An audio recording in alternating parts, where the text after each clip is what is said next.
Aisyah radhiyallahu anha pernah juga begitu lagi puasa, ingin berbuka puasa lalu tidak ada sama sekali makanan kecuali roti kering. Maka ada orang yang minta di depan pintu rumahnya, maka Aisyah pun berkata pada pembantunya radhiyallahu anhum ajma'in, berikanlah kepada fakir miskin ini. Pada saat diberikan, pembantu itu mengatakan, apa yang akan kita makan? Buka puasa tidak ada makanan. Maka kata Aisyah dengan penuh keyakinan, Allah pasti akan mendatangkannya. Sebelum menjelang azan maghrib, datanglah seseorang dari penduduk Madinah memberikan seekor kambing yang utuh, diberikan dengan dihiasi dengan minyak samin dan za'faran. Utuh diberikan ke rumah Aisyah anha. Lalu Aisyah pun berbuka puasa dengan pembantunya pada saat sambil berkata, makanlah daging ini, sesungguhnya ini lebih baik daripada roti yang sudah kamu infakkan itu. Abu Dahda radhiyallahu anhu, sahabat Nabi yang mulia luar biasa. Beliau mendengarkan firman Allah turun di dalam surah Al-Baqarah 245 yang bunyinya, a'udzubillahi minasyaitonir rajim, man dzalladzi yuqridullaha qardan hasana. Siapakah yang ingin meminjamkan untuk Allah dengan pinjaman yang baik? Maka Abu Dahda datang kepada Nabi SAW mengatakan, ya Rasulullah, apakah Allah minta pinjaman dari kita? Kata Nabi SAW, iya. Maka kata Abu Dahda, ulurkan tanganmu ya Rasulullah. Lalu diulurkan tangan Nabi SAW, lalu dia memegang mengatakan, aku telah meminjamkan kebun kurmaku kepada Allah. Isinya 600 pohon kurma, semuanya karena Allah. Maka diberikanlah kepada Nabi SAW, lalu Nabi SAW bersedekah dengan hal tersebut. Lalu Nabi bersabda, kam min azkin radahin li Abi Dardah fil jannah. Berapa banyak yang akan didapat oleh Abu Dahda balasan pengganti pohon kurma ini di surga nanti. Terus Nabi SAW ulangi sampai banyak di antara sahabat yang menangis melihat sedekah tersebut.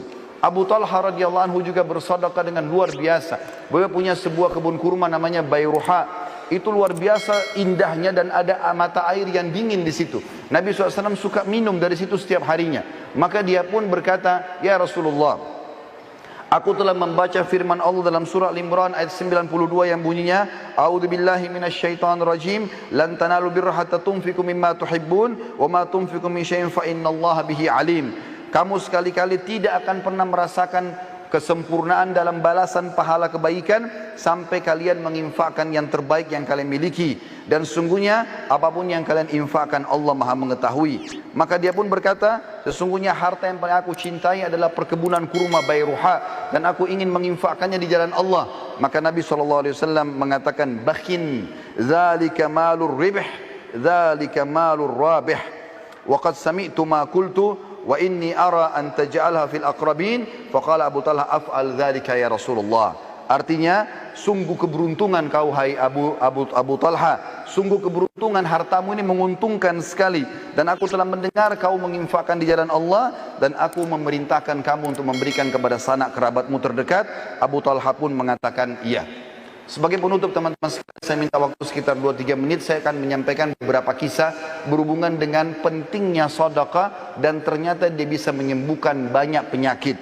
Di antaranya disebutkan bahwasanya, atau beranjak daripada hadis Nabi SAW, dengarlah saudaraku seiman yang masih punya penyakit kronis, yang sudah bertahun-tahun tidak sembuh penyakitnya, yang punya masalah tidak selesai-selesai, ribut dalam rumah tangga, anaknya sakit, pekerjaannya tidak berkembang, apa saja. Sabda Nabi SAW yang masyhur dalam hadis sahih riwayat Al-Baihaqi, dawu mardakum bis sadaqah wa hassinu amwalakum biz zakah wa iddu lil bala'i du'a. Obatilah orang-orang yang sakit di antara kalian dengan sedekah, bentengilah harta kalian dengan zakat, dan siapkanlah untuk menghadapi musibah dengan doa-doa.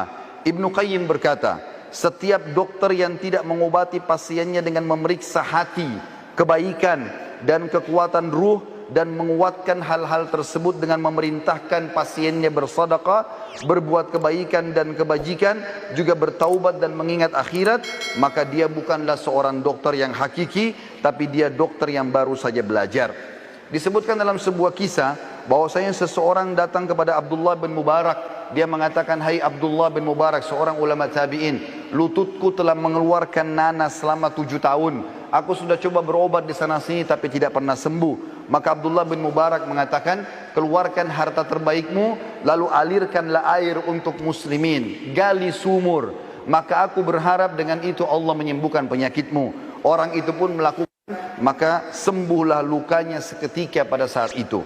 Seorang ibu lagi divonis sakit keras, tidak bisa sembuh lagi, maka anaknya keluar mencari fakir miskin dan bersedekah. Pada saat dokter mengatakan sudah tidak akan pernah sembuh lagi, ternyata ibu tersebut setelah si anak mencari orang miskin dan sengaja bersedekah untuk itu, maka Allah sembuhkan ibunya dari penyakit kronis. Allah subhanahu wa ta'ala juga dalam kisah yang lain mengangkat penyakit kanker dari seorang laki-laki yang sudah divonis tidak akan pernah bisa meninggal, tidak akan bisa hidup lagi. Dari Saudi dia berangkat ke Eropa untuk membiayai kankernya, dan ini ada beberapa organ tubuh yang harus dirusak dan diangkat.